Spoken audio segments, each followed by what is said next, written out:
A few years ago, a friend of mine, Danny, really nice guy, went through a rough breakup, and for about 2 months, he called me almost every night, letting things off his chest and offloading how he was feeling. And I wanted to help him. I genuinely did. But one night, about 30 minutes into the call, I realized I was just nodding at my phone, staring at the ceiling. I'd checked out completely. And the worst part? When he finally hung up, I didn't feel relieved. I felt guilty, like something was wrong with me. Why can't I just be there for him? It took me a while to figure out what was actually happening, because it wasn't that I didn't care. It was that I'd been giving from a completely empty tank for weeks, and nobody had ever taught me that was even a thing you had to watch out for. So that's what this video is about. Not how to become cold or detached or one of those people who's too busy for everyone, but how to stay warm, genuinely warm, without slowly disappearing in the process. The first thing I had to learn sounds almost embarrassingly simple. Your body knows before your brain does. Before I'd even pick up the phone sometimes, there was this drop in my stomach. A kind of low-level dread I kept overriding because I told myself, he needs me. What kind of friend would I be? But that feeling wasn't me being a bad friend. It was information. My nervous system saying, you don't have anything left right now. Start paying attention to that feeling before the guilt drowns it out. Now here's where I think a lot of advice goes wrong. People hear protect your energy and picture someone who's flaky, always unavailable, always got a reason they can't show up. That's not what this is. Think of it less like building a wall and more like a filter. A wall keeps everything out. A filter lets the real stuff through and blocks what costs you without giving anything back. The practical version is embarrassingly undramatic. It's just telling the truth about where you're at.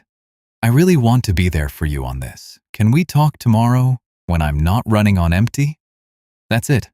Not a speech, not a boundary-setting ceremony. Just honesty.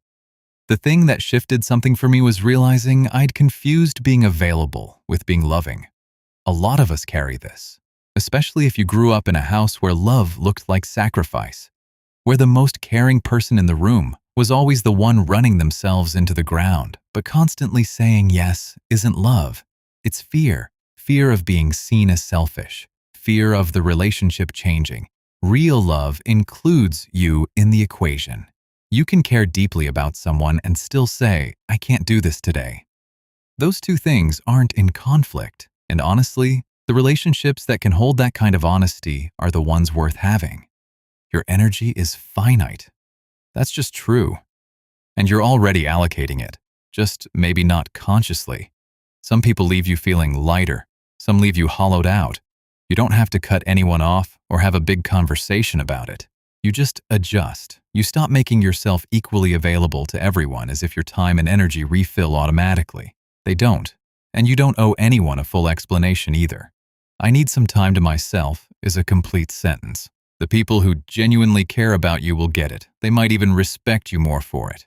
Here's what I've noticed in myself and in people who've gotten good at this. When you stop running on empty, you become more present, not less. You're not half there, nodding at the ceiling. You're actually in it, actually listening, actually useful. Danny and I are still close, but I started being honest about when I could show up and when I couldn't.